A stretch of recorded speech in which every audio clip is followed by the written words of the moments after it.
The Amped Up Show with BC, Monday, November the 3 of the year 2025, coming off the heels of Saturday night's main event.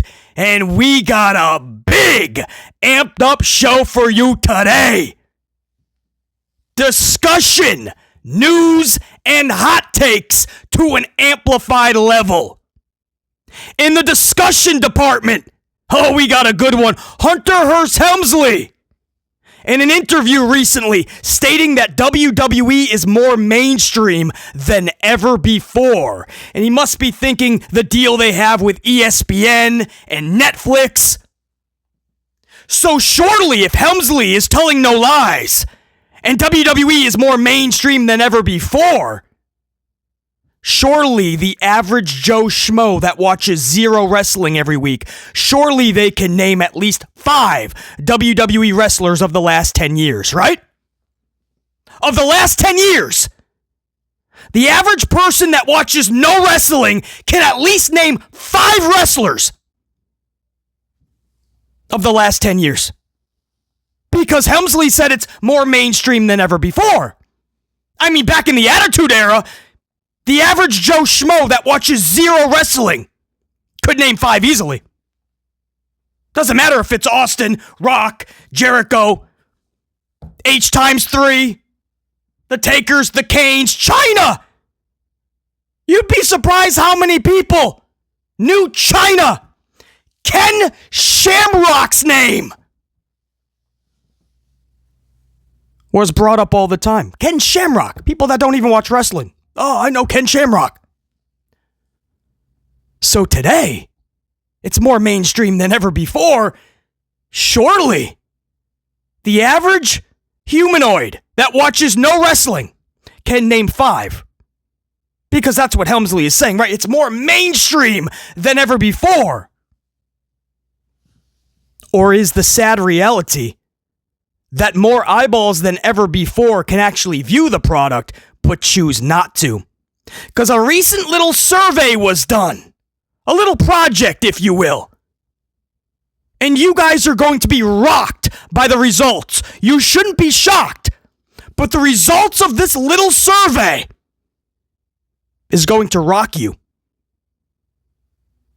Because it shows you how sad the WWE has gotten, and how wrong Hunter Helmsley is when he says WWE is more mainstream than ever before. And if that's true, at what cost?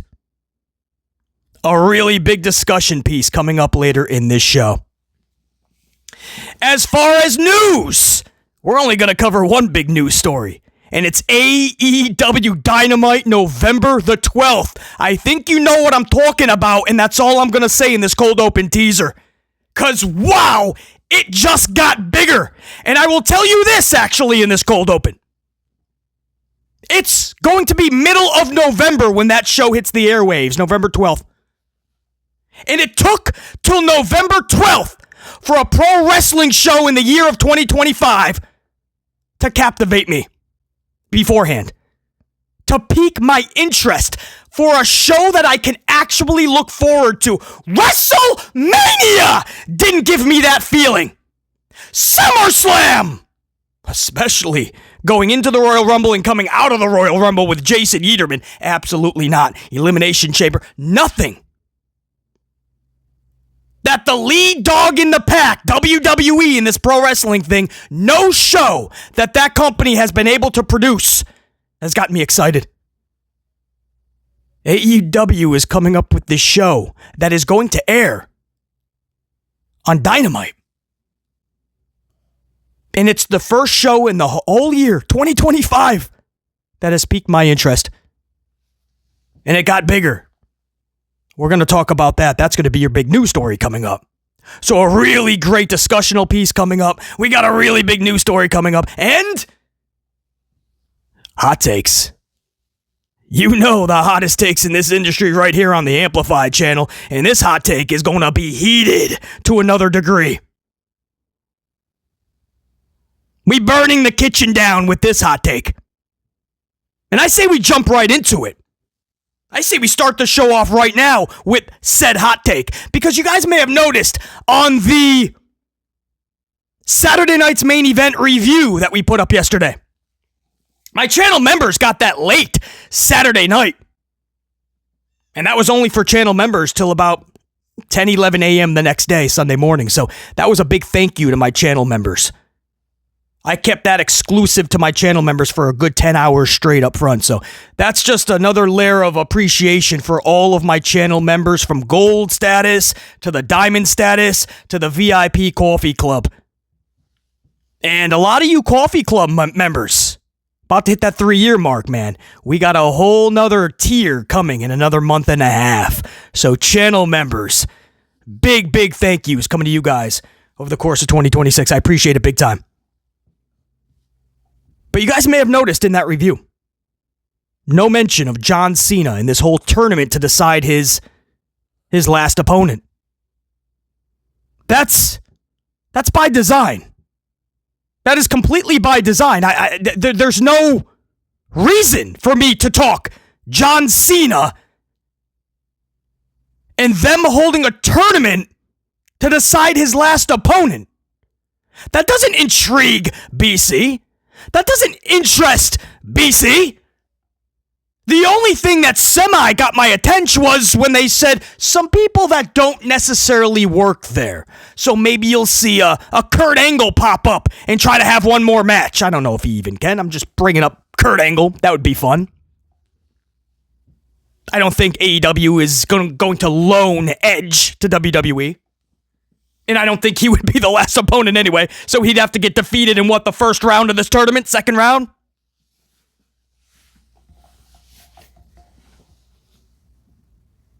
That was the only thing that kind of was like, oh, okay, we'll see who they bring back to take some L's, because all of this leads to just Gunther, right?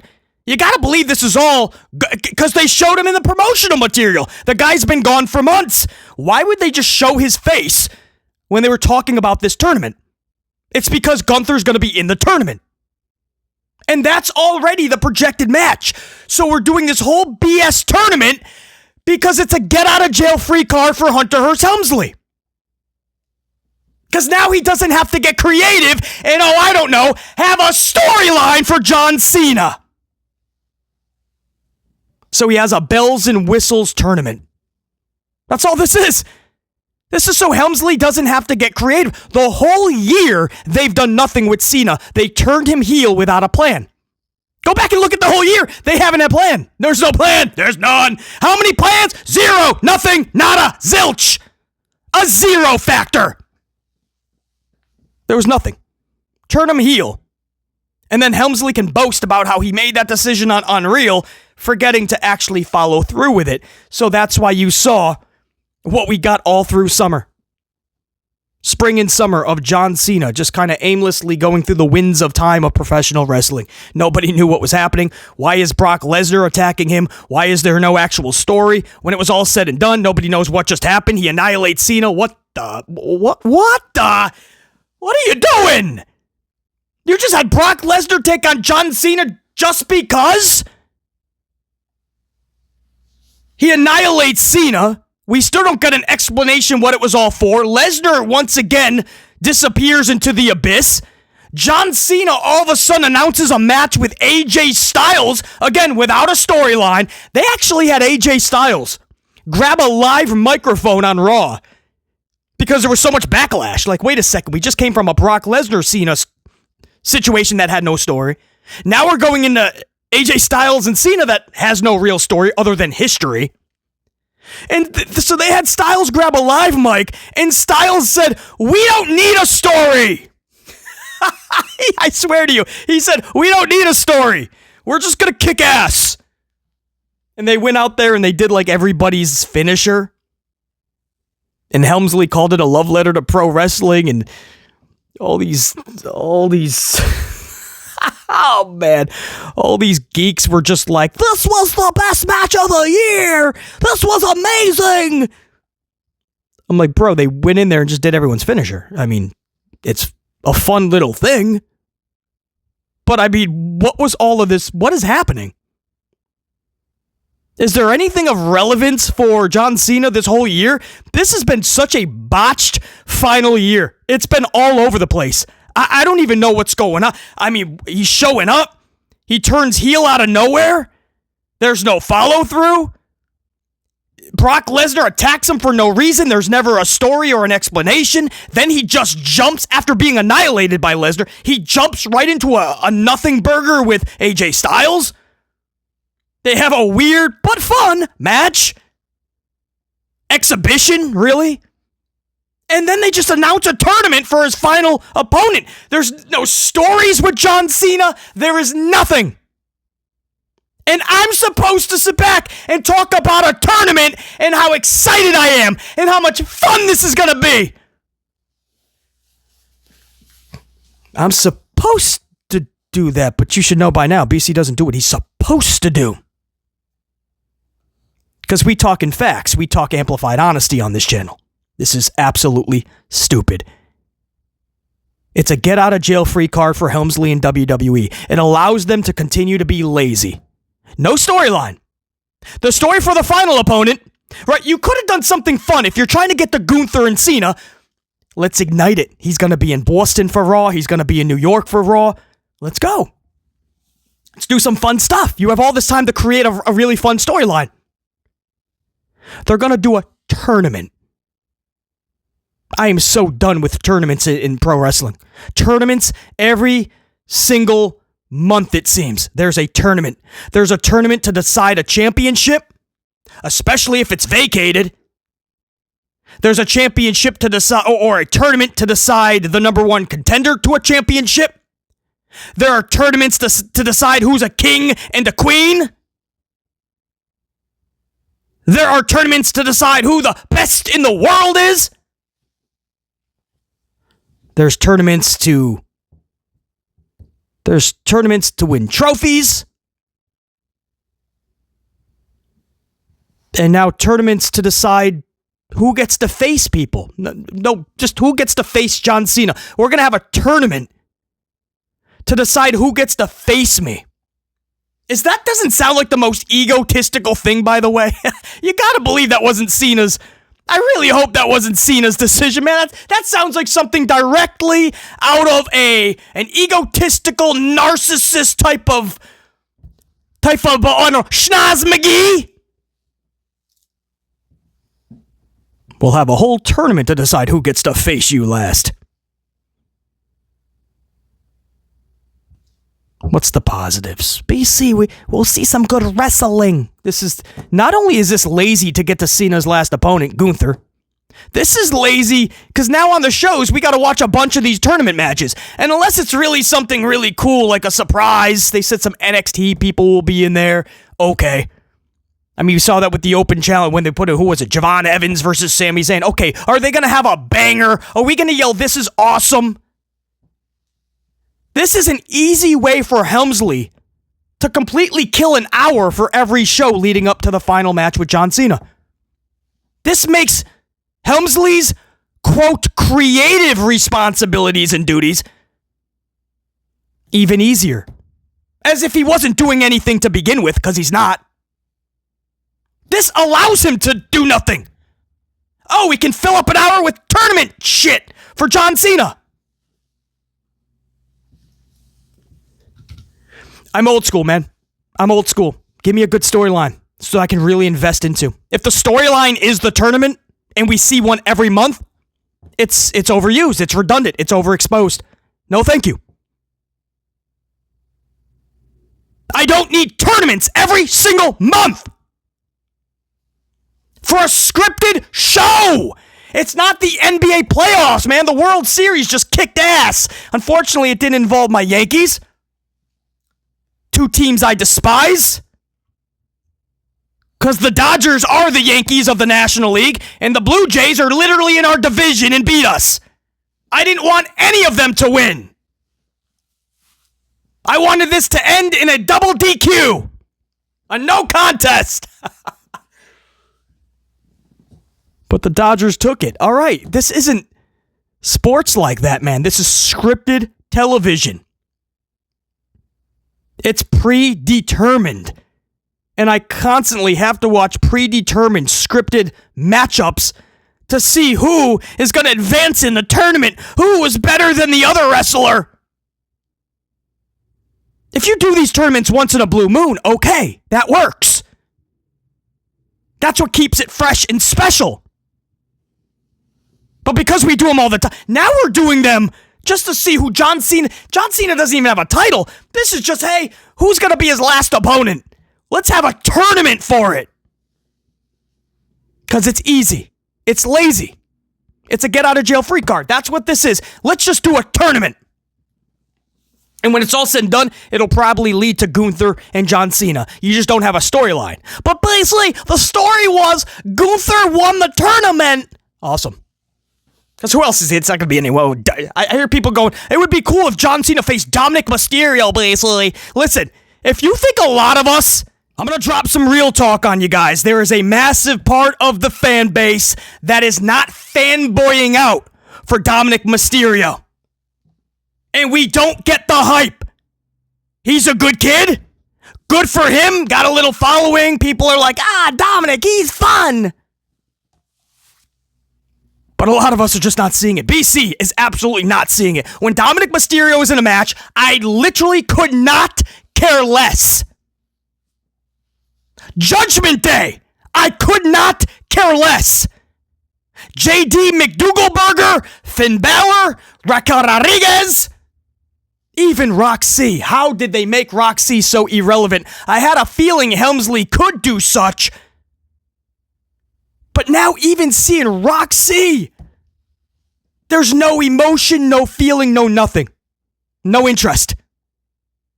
Judgment Day as a whole, Dominic Mysterio does nothing. Every Monday, he has a few backstage segments. I'm not laughing at any of them. I don't care about any of them. He has a match. It's subpar. More than forgettable. But for some reason, the community's like, yeah, Dominic Mysterio's amazing. We gotta see John Cena Dominic one time. No, we really don't. If that's truly what you want to see, that's your prerogative. Much respect. But just know, there's not enough people with the balls to actually say this. But for a lot of us, Dominic Mysterio is boring. We are not intrigued by little scrawny Dominic Mysterio. We're not intrigued at all. So no, John Cena's last match for a lot of us, no, we don't want to see him in there with little Dom Mysterio. Oh my maron. Even Gunther. Right? If you said at the top of the year John Cena's last match would be Gunther, we'd be like, yeah, badass. Helmsley found every way to make Gunther look beyond average. This guy tapped out to his own move in 8 seconds to Jason Yeaterman, bro. And then a month later, he was so down on his luck, he had to pick on the commentators. He was in a match with Pat McAfee, and McAfee lasted over 2 minutes in his chokehold. Something like that. It was more than 8 seconds. That's what I mean. See, Helmsley wants you just to forget that booking, right? Watch it, instantly forget about it, don't question it. That's the motto of Helmsley. No, not on this channel. BC and most of my should be all of my amplified unit watches pro wrestling more vividly and smartly. We're not just going to forget, we're going to ask those questions. Why is Gunther tapping out to his own move to a guy that doesn't even hit the gym like Jason Yeaterman in 8 seconds? But yet Pat McAfee, a commentator, can take a nap during Gunther's chokehold, his own move. And then Pat McAfee wakes up and actually gets out of it. And then Gunther was just gone after that. You didn't really see much of him until now. He's about to take on Cena. Helmsley took a dude that could have been a legit top star in this company, and he made him a joke. I mean, he's got to now work extra hard to dig out of the hole that Helmsley put him in. It's pathetic. And a lot of this, it almost seems like sabotage to John Cena, like he is trying to ruin his last year. And now Cena will put over Gunther, but look at the people he put over in the past and look what Helmsley did. It's almost like it's sabotage, right? Look what he did for Austin Theory. He had Austin Theory defeat him. Austin Theory defeated John Cena, and then Austin Theory was put in permanent irrelevancy. Solo Sikoa, John Cena did the ultimate deed for not just Solo, but for Helmsley. They were trying to make Solo a big star, remember? So Cena came in and said, maybe I can help. I'll tell you what I'll do. I won't just lose to Solo. This was in Saudi, I believe. I'll be annihilated by Solo. I will have Solo looking like he's Andre the Giant and Big Van Vader combined. And he got annihilated by Solo. And you guys remember what happened right after that? I mean, immediately after. Solo went on a 41-match losing streak. So if that's not direct sabotage, if that's not intentional sabotage from Helmsley to John Cena, then that's stupidity to levels I've never seen before. And that's just as alarming. But if I'm John Cena, I am absolutely furious with Helmsley. I don't trust this dude at all.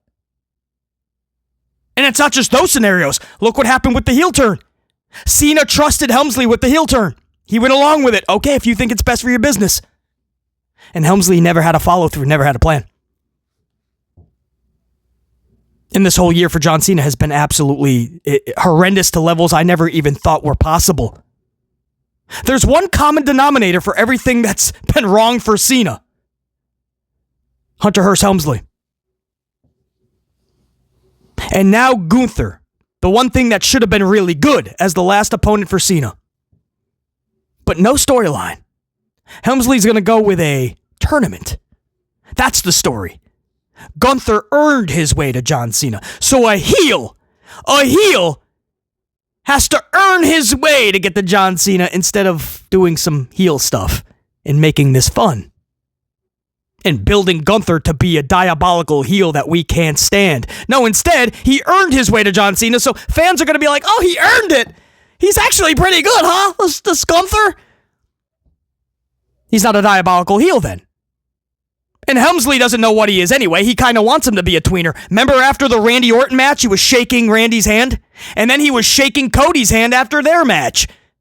So he should be a badass diabolical heel who says F you to the fans, does all the dirty tactics to the faces, but instead, he's a nice guy who wants to have a wrestling contest and then do some mutual respect afterwards. That's not Gunther.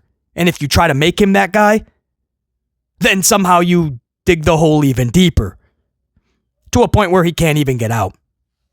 It's pathetic. So why didn't I talk about this in the review for Saturday night's main event? Because the review was already 51, 52 some odd minutes. There was no reason to talk about a silly, stupid, get-out-of-jail-free card for Hunter Helmsley tournament for John Cena. John Cena, no title, no reason. But they don't want to give you a storyline. BC, Cena's not there often, so they can't. Dude, he's there for 2 Raws beforehand. Boston, New York. You have 2 weeks of John Cena. If you're smart enough, if you don't want to be lazy and you actually want to be creative and put in the effort and do the work, you'll do some recording while you have Cena in Boston and New York, and you can stretch this an entire month plus to get you to December 13th. But they don't want to take the time to be creative. They don't want to do the work. That's what I'm trying to tell you. This isn't like Vince, where back in the day he would trap himself in the office for 25 hours a day. That's right, 25 hours out of a day. Helmsley is never in his office. He doesn't care. He doesn't show up to half of these shows. He's approving all of this and sending in his stupid, quote, creative via text because he's always on his way to the Pacer basketball game or to the UFC event or to the White House or to film his next commercial or to do the podcast for Pat McAfee or Tonight Show with Jimmy Fallon. So he's always, he's not even at half of these shows, but he's the guy in charge. He's never in his office, but he's the guy in charge. Isn't that a problem? And you wonder why WWE is so bad creatively and none of this makes sense and all this just seems and feels like it sucks because the guy at the top sucks. No, there was nothing to talk about. But because everybody's wondering, BC, your thoughts on this whole tournament, there you go. There's my amplified hot takes, thoughts, and nothing but straight amplified facts on this situation. It is stupid. I am not looking forward to it. We'll see what surprises are in this tournament. Maybe I'll look up from my notes. Other than that, no.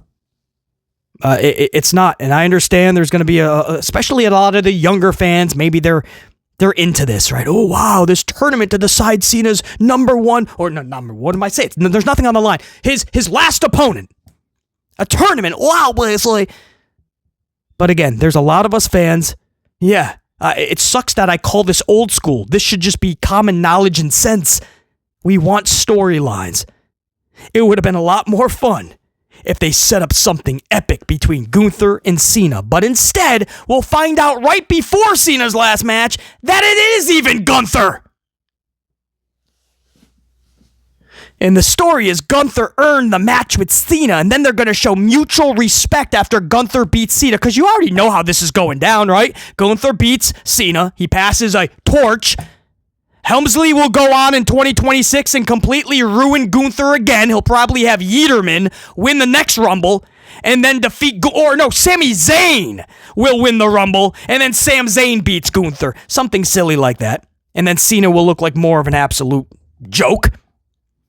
And after Gunther beats Cena, they're going to shake hands with some pyro, maybe, even though a title didn't change hands. Some pyro and a celebration, and Cena's passing a torch, and Gunther's got the warm fuzzies inside, and he's tearing up with Cena. Oh, yeah. He's not a diabolical heel badass. Gunther is just a Teletubby.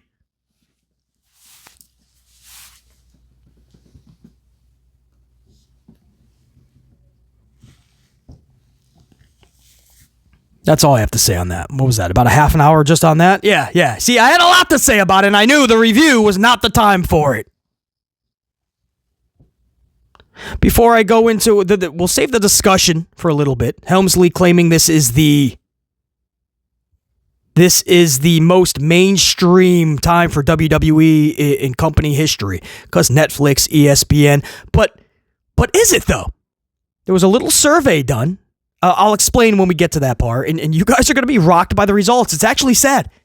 It's sad because it should be the most mainstream WWE has ever been. It absolutely should be. Especially with Netflix and ESPN and all the eyeballs that could view it. But wait till you hear the results of this little project. That's coming up. And a little bit of news. We're actually going to talk AEW, man, in this massive December 12th Dynamite. This is actually the first event, and it's wild. It's in the middle of November. And for the first time in 2025, I'm interested in an event coming up. Thank you, AEW. Thank you, Tony Khan. I actually mean that. But I guess I'll spend a couple of minutes just kind of going over Saturday night's main event, right? It's been 24 hours and just kind of looking back, maybe what I didn't touch up on the review. Drew McIntyre comes to mind. Drew McIntyre is once again in no man's land, right? Everybody's like, where does he go from here? He's in this weird thing with Cody Rhodes that never really went anywhere, right? This just seemed like a lot of promos, a lot of brawls, a couple of contract signings, lose to Cody a couple of times. It never felt like it had a purpose, and it never felt like it ended definitively. But we hope that it did, right? Because obviously they're going to go another round. They're going to go another match.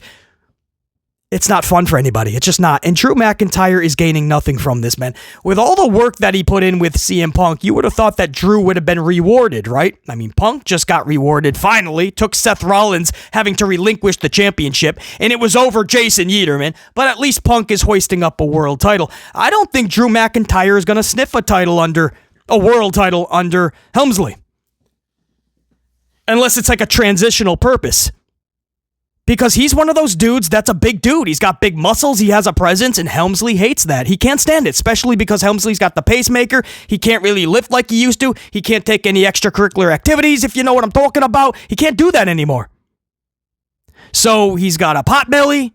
The muscles are gone. And he can't stand being around the bigger dudes. That's legit, guys. There's people in that company that have said that. I don't think it's an intimidation factor either, by the way. I think he kind of sees what he used to be.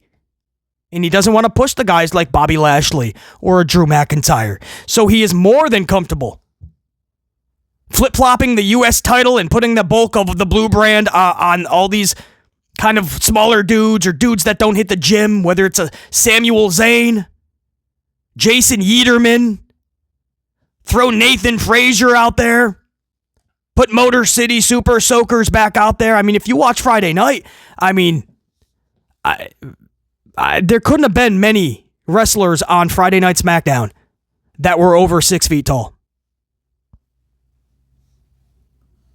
And most of them just didn't look like they really go to the gym too often. And it's almost like that's what Helmsley wants. We see how he is with the females and the smaller wrestlers. He really wants them to look at him like Papa H. And even though he's not, quote, that guy anymore, still look at him. You know, the way he walks around, it's like he still has all those muscles, but he doesn't underneath that suit jacket. And so guys like Drew McIntyre, I don't think it's an intimidation factor. I think it's an ego factor, a narcissism. And he already has a problem with creating new stars. He doesn't want anybody being bigger than him. With Vince McMahon, the end of Vince McMahon's run, he didn't want anybody being bigger than the company. With Helmsley, he doesn't want anybody being bigger than him. That's a problem and a half, right? That's really bad. So, with the Drew McIntyre, I don't know if he's going to get a fair shake under Helmsley. That's a sad truth. I mean, you guys always come to this channel for the amplified truth. That's what you're going to get, man. There's no way I can sugarcoat that. Not that I would anyway. That's as honest as anybody is going to be with you. I don't know, and I don't believe that Drew McIntyre will get a fair shake with Helmsley.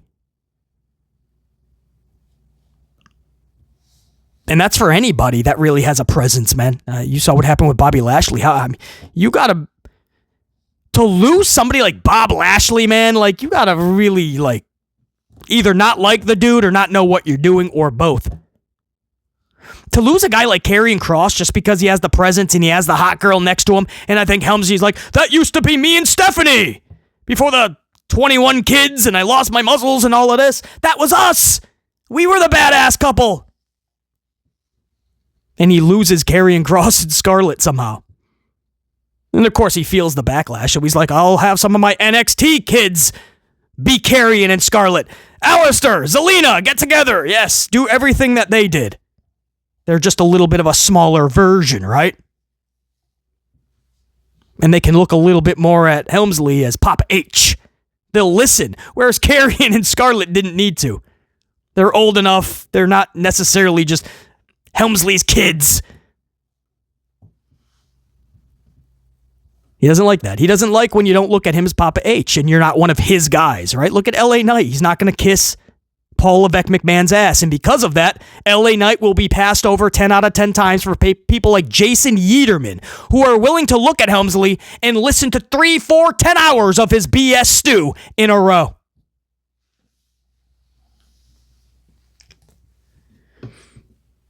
So that's my thoughts on the Drew McIntyre situation. The Rusev matchup. What do you say? Rusev losing 3 times to Dominic Mysterio in a row and being out-heeled, by the way. That's the tragic thing. So the only thing you can come up with now is, well, basically, I think they're positioning him to be a face. How? How did that happen? Because they put him in a match with another heel and he completely got out-heeled? And now magically he's a face? It doesn't make sense! Doesn't make sense.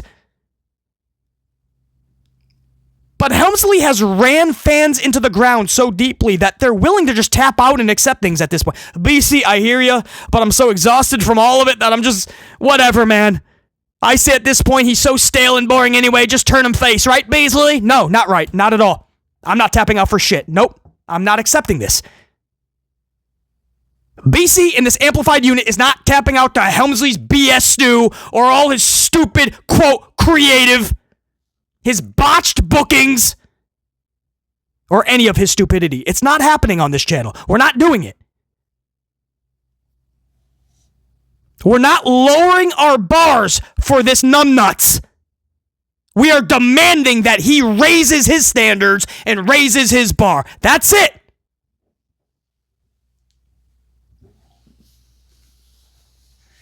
So Rusev is a face. What? Did you see when Penta inadvertently hit him with the ring bell hammer? Did you see the look? If you saw the review, I actually have a pic when we're talking about it. So as I'm talking about that matchup, you'll see the pic. Penta has his hands over his head. No! Rusev, I'm sorry. Oh, man. As if this was Rey Fenix that he hit. That's not Rey Fenix, bro. You've had problems with Rusev. He's been a thorn in your side. He's so hurt that he hit Rusev, and that allows Dominic to get the victory. The booking doesn't make sense. Why would Penta be that emotionally invested in accidentally hitting Rusev? Oh, no! Oh, wait, that's not Rey Fenix. And then he turns around and Dominic gets it. What in the world? So what? BC's supposed to, out of nowhere, believe that Rusev is BFFs with Penta? We gonna get Penta and Rusev tag team matches? With maybe Dominic and one of his Judgment Day members? Oh, that's exhilarating television, said nobody ever. So that's my thoughts on the Rusev thing. Just like Drew McIntyre, what is he doing with him? He doesn't even know. Tiffany squashed by Jade. It is what it is. I said everything I need to say there, man. Jade has all the presence, all the potential in the world.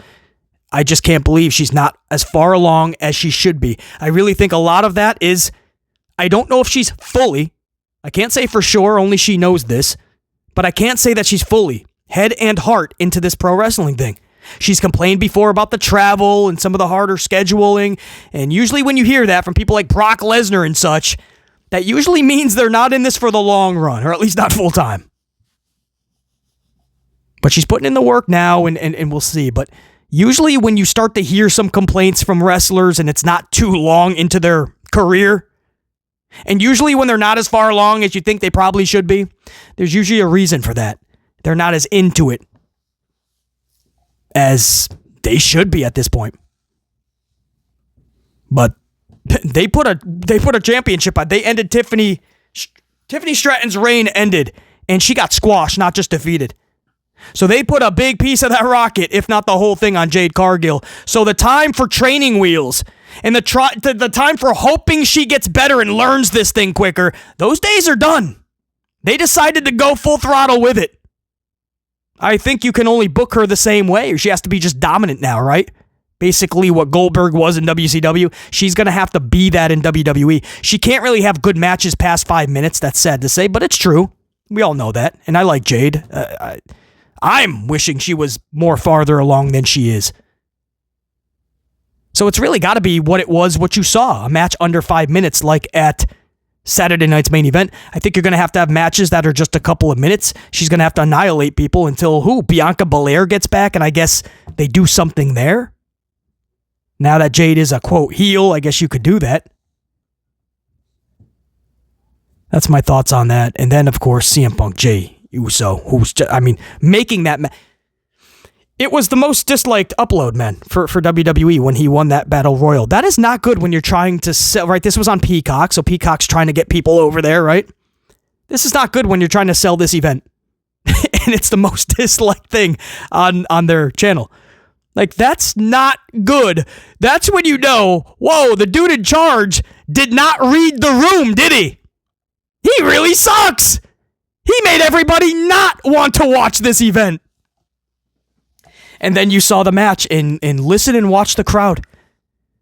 I can't remember the last time that a main event, because these are usually like a lot of kids, they're dragging their families out and their parents, and they spend all this money and they're just trying to yell and, quote, have a good time, sing, dance, yeet, Yell, "This is awesome." Make a lot of noise in the main event especially.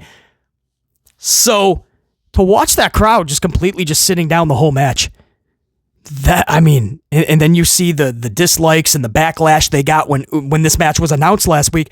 Guys, this is everything we said on the channel. This is Helmsley once again not reading the room, being defiant and stubborn, going with his own ways, and once again losing, failing. That's what Helmsley has done all of 2025. All these last 3 years, he's failed. Right? Why TKO is pimping out the product and trying to get every dime, every penny they can out of the consumer, out of their broadcast partners, out of their streaming service partners, out of Saudi. Right? TKO is trying to think 24 hours a day, how can we squeeze every last penny? As far as the fan goes, all the metrics are backwards, right? The ratings, even merchandise sales, fan engagement and interest is down over 30% from just last year. That's all Helmsley. And then you see this match in CM Punk's culminating moment since he returned. The big moment was going to be when CM Punk finally wins a championship. And how is he going to do it? And it's going to be a really good storyline, right? Maybe even with Seth or... No, it was not at Mania. Instead, they went Jey Uso winning the title over Gunther, and they put Punk in this weird triple threat with Roman and Seth for no reason other than trying to win Paul Heyman's friendship. You talk anticlimactic. And if you thought that was anticlimactic at WrestleMania for CM Punk, well, Saturday night's main event, they said, "Hold my coffee." And that was anticlimactic to a whole nother level. Uso and Punk was just a bad match. The crowd couldn't even get into it. Even the false finishes and stealing Roman's spear through the barricade, none of it could help. And when it was all said and done, Punk's holding up the title, which it's the lesser of two evils. If you made this stupid match, that's the decision you have to make. The only other option is what? The failed experiment of Yiederman having a title? You have to do that again?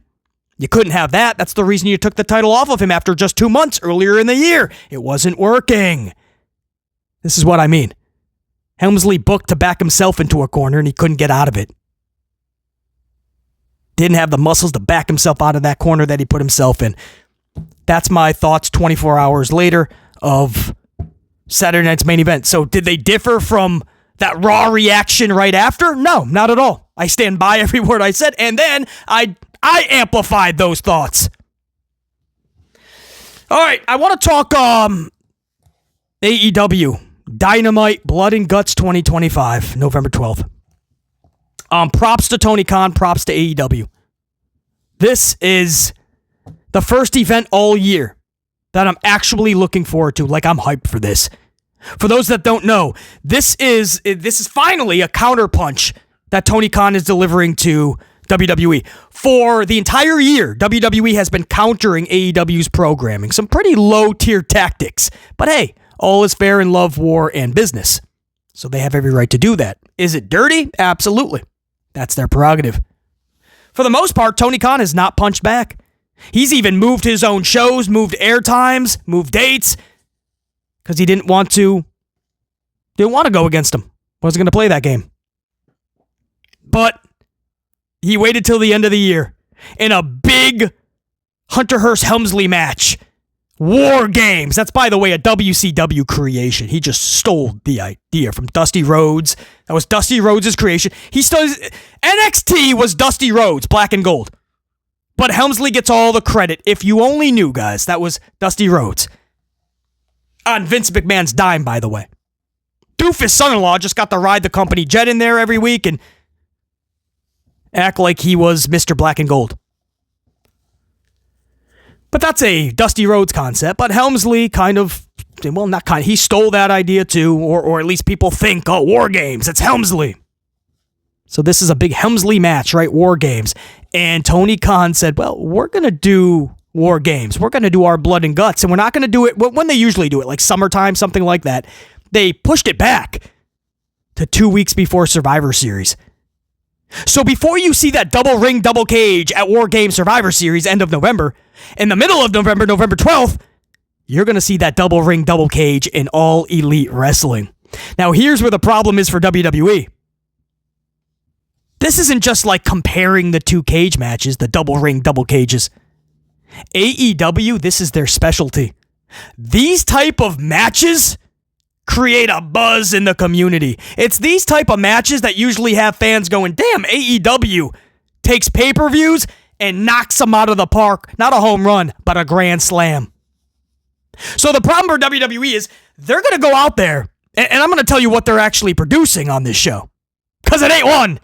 I'm hearing it's 2 blood and guts matches. The dudes and the females.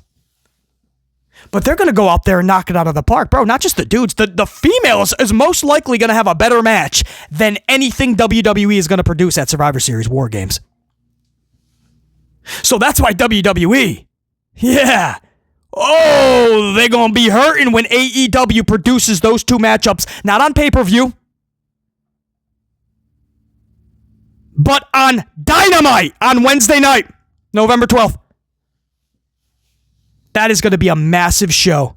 And the world is going to see how you do a double ring, double cage. WWE calls their little PG fest War Games. AEW is going to say, hold my coffee, hold my beverage.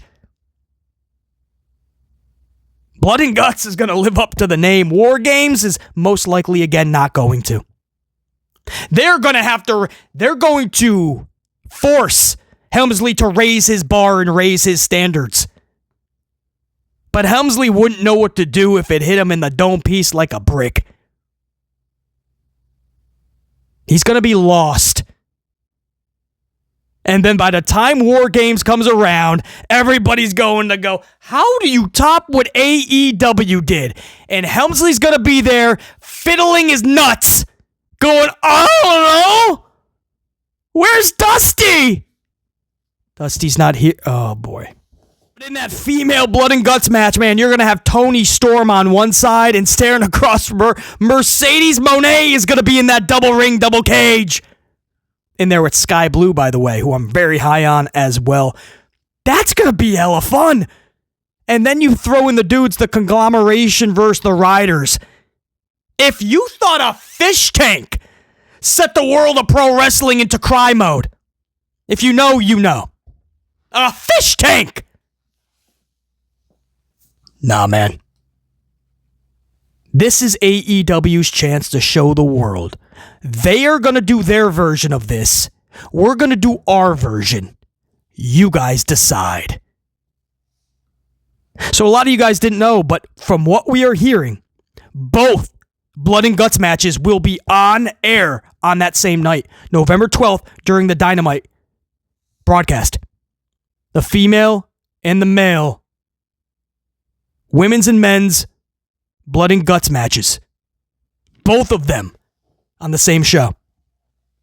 If anything changes, BC will let you know, but man, this is what Tony Khan needs. He needs this, man. He needs one of those shows that's not just a pay-per-view, but a show that you can actually look forward to finally. This is going to be a massive Dynamite. It's bare minimum catapulting them over $750,000. And listen, when you're kind of dancing around $450 to $525 for the past couple of months, when you can say bare minimum we're going back over $750,000, can we? I know this is wild, but can we discuss $850K? An increase of over 300,000 viewers for one show? Again, it doesn't seem like that high of a number. Yes, it's unfortunately way lower than where they should be. But listen, SmackDown, from a brand that's been around for decades from WWE, SmackDown is about to go under $1 million. So, let's call it down the middle, right? It's good for the goose is good for the gander. So if this company that's been around for decades is producing a show that's under $1 million, WWE, and AEW can get to 850-ish, not too bad from a company that hasn't been around for decades, but only 7 years. A show like this can give them that pulse that they desperately need. Because for the first time in 2025, I'm actually looking forward to a show. We'll keep you updated on that massive Dynamite from All Elite Wrestling. let's get into the discussional part of this show, man. Really looking forward to talking about this. It's kind of sad to see where WWE is at right now in terms of like mainstream. Where they should be and where they actually are at. What Helmsley said and what the facts are.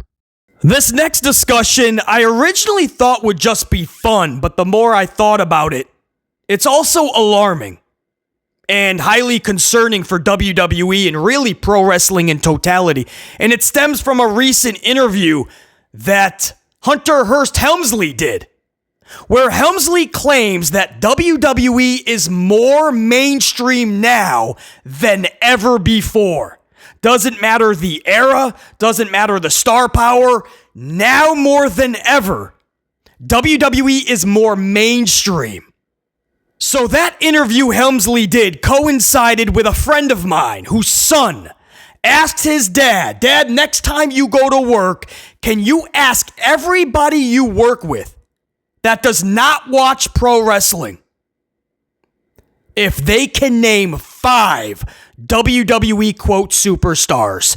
The only restriction, the only guideline is it has to be within the last 10 years. It can't be anybody that started over 10 years ago. John Cena, Brock Lesnar, they're disqualified, even though they still come around and wrestle from time to time as part-time. But within the last 10 years, can you name 5 WWE wrestlers? Doesn't matter their status. They can be tag team. They can be a mid-carder. They can be main event.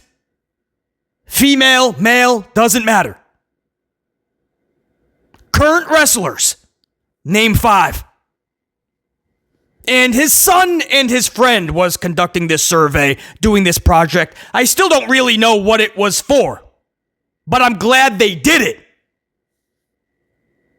because it really puts to test the words that Hunter Hearst Helmsley is claiming. Is it so mainstream? And this dude works at a pretty big corporation in Brooklyn, so it's a pretty sizable pool to survey from.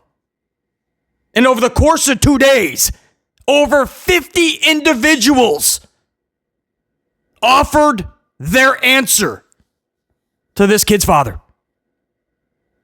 Props to them for taking the time to try to discuss something they don't watch, they don't follow. Because that's hard. BC knows nothing about tennis. I don't follow it. If you ask me over the last 10 years if I can name 5 tennis players, I can't. The only people that come to mind are the Williams sisters, and I'm pretty sure that was over 10 years ago. Golf, I'd go over 10 years. Tiger Woods, Jack Nicholson, Shooter McGavin, and Adam Sandler. Those last 2 are from a movie still over 10 years ago. So props to these individuals. When my buddy asked him, "Hey, can you give me 5 WWE superstars over the last 10 years?" They're probably like, Austin, Rock, Undertaker. No. The last 10 years. Brock Lesnar, Randy Orton, John Cena. No. Just the last, did they debut within the last 10 years? So, BC, what did this kid's father find in his survey? What were the results? 0 out of the over 50 that this dude asked this question to. 0 out of over 50 could name 5 current WWE, quote, superstars. 0. Everybody wanted to name Rock and Austin and Taker. There was some Kurt Angles, some Jerichos. Sting even had a lot of mentions. There was some Lesnars and Goldbergs. Unfortunately, none of those names met the criteria. So, what BC decided to do with these results is broaden the question a little bit. right? Because some of the names were outside of the 10 years, yes. But I'm still willing to let it be. I'm still willing to accept the answer.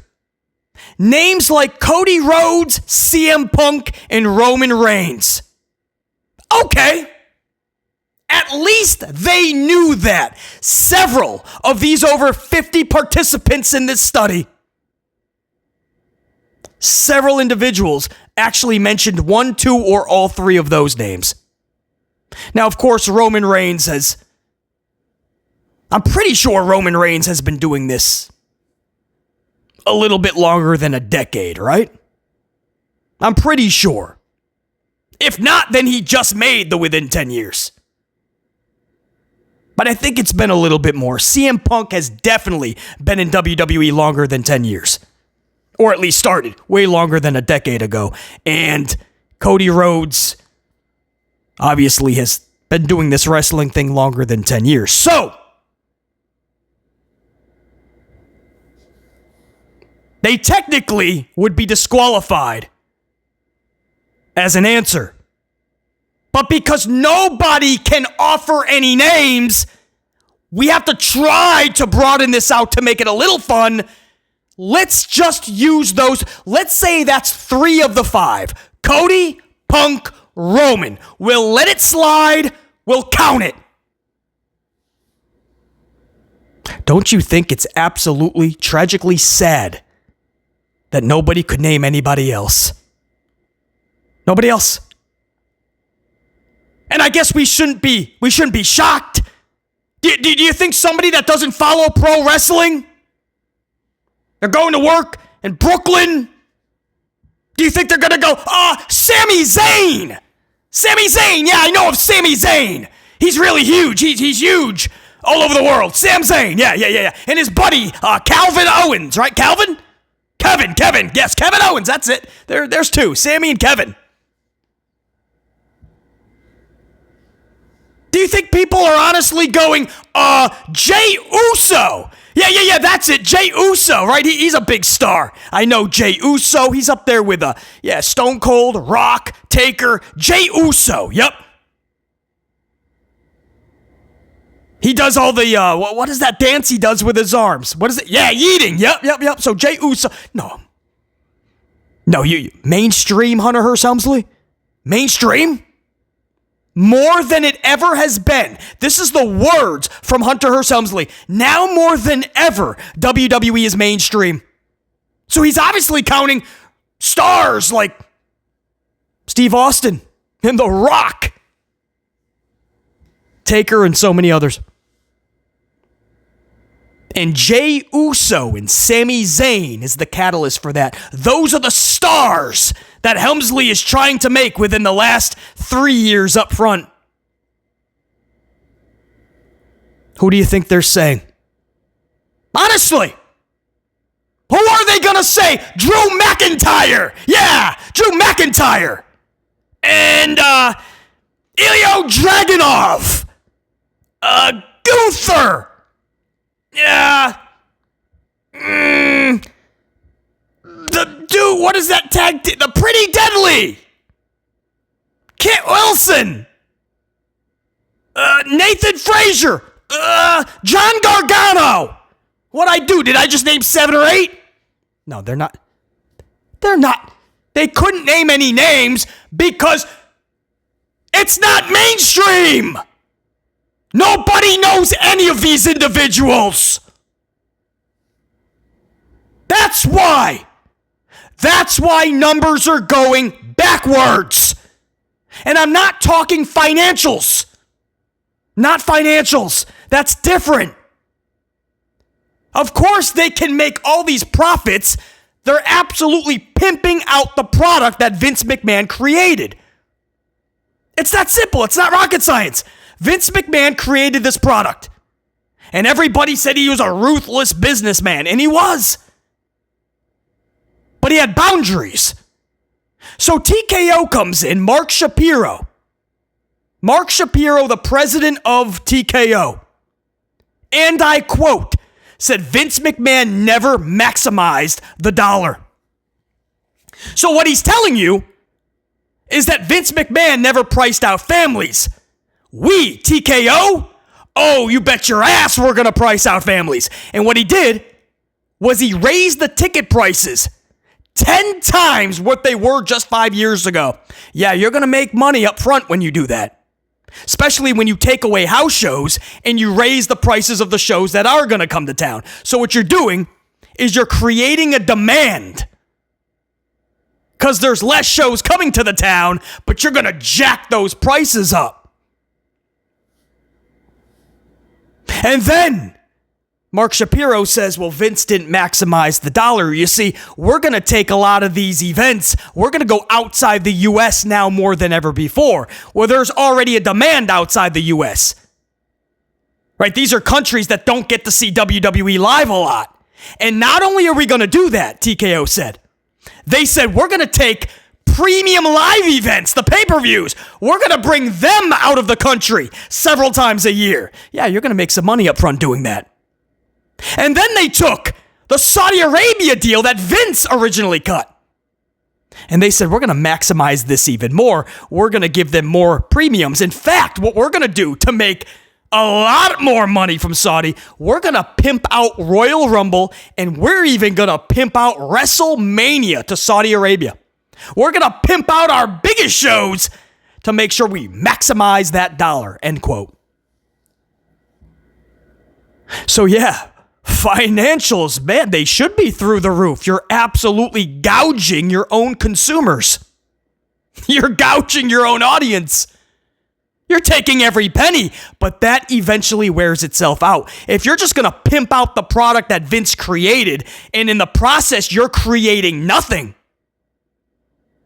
then you're basically liquidating. And what a liquidation means is you're giving everything out up front and you're going to wind up with nothing. That's the whole purpose of liquidation. You end up with nothing. They're not creating anything. They're creating no new actual superstars, no main eventers.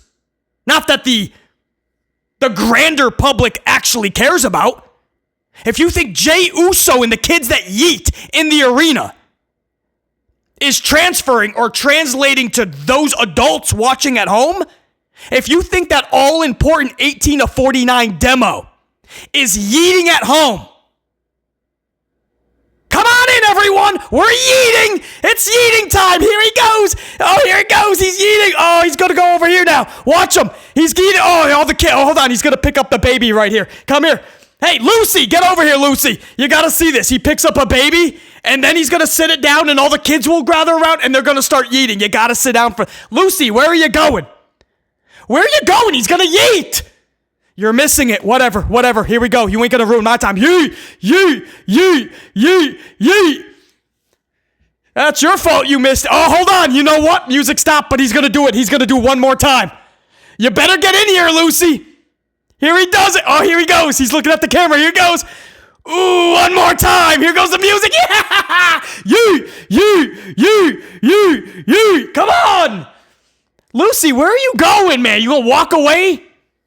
I said I'll be there in a few minutes. Let me yeet. Every Monday, 20 minutes a show. Do you think the 18 to 49 demo is truly doing that? Bouncing around like jackasses? Like complete clowns where their significant other is packing their bags and leaving their ass? Do you think 18 to 49 demo watching this garbage is bouncing up and down? Like little demented T-Rexes like all the kids in the crowd? Oh, we're yeeting. My dad, can I yeet for 2 more minutes? Okay, little Timmy and Jerry, but only if he says one more time. It's not translating. The numbers tell you that, guys. Look at the ratings. Look at the numbers, man. Everything is right there. Everything.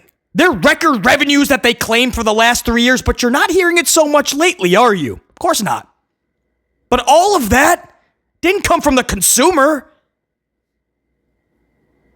They pimped out the product that Vince created. They're not creating actual superstars that people care about, and it translates from the people watching, the viewers at home. It's not happening.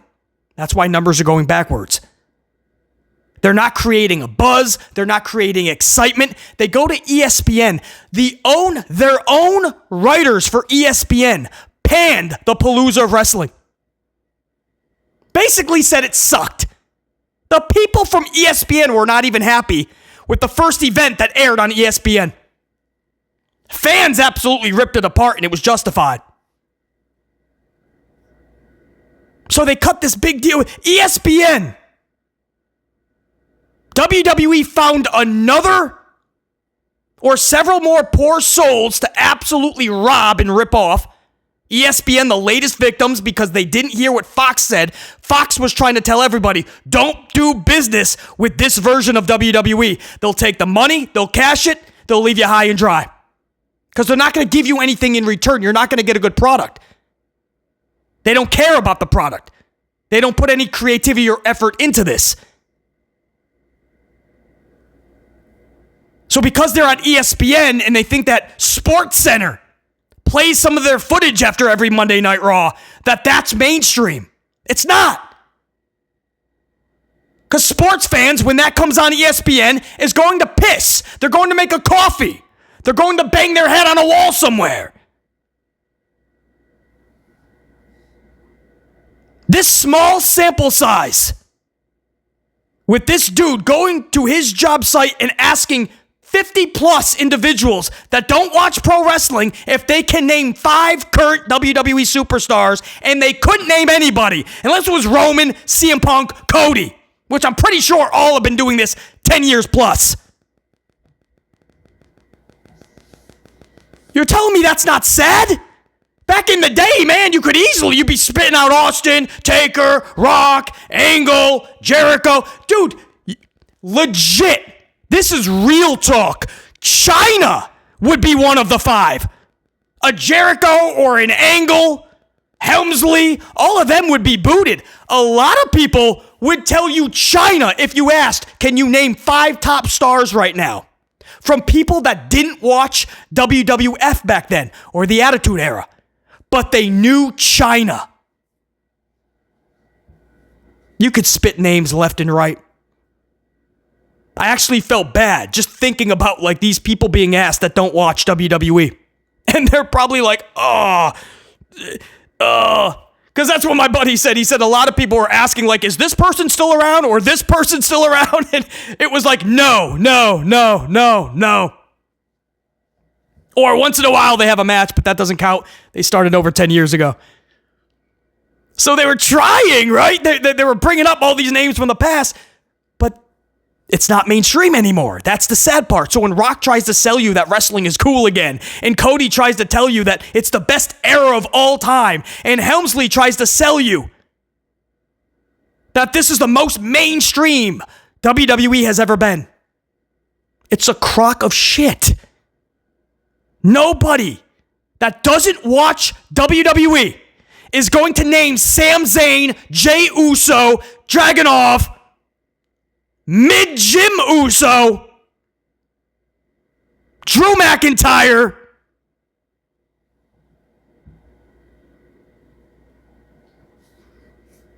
I can barely name, I don't even, Carmelo, Aleister Black, Damian Priest, Finn Balor.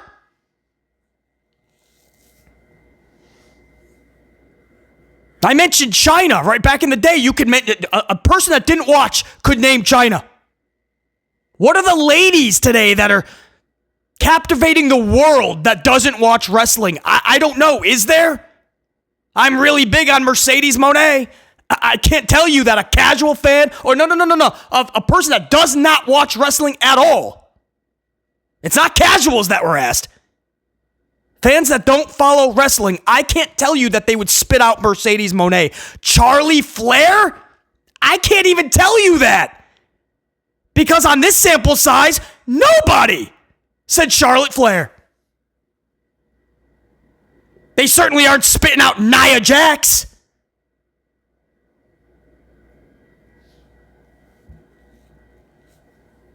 Roman, Punk, and Cody, and that's only because I'm allowing those answers. I'm pretty sure they all started past 10 years ago, or at least right at that line.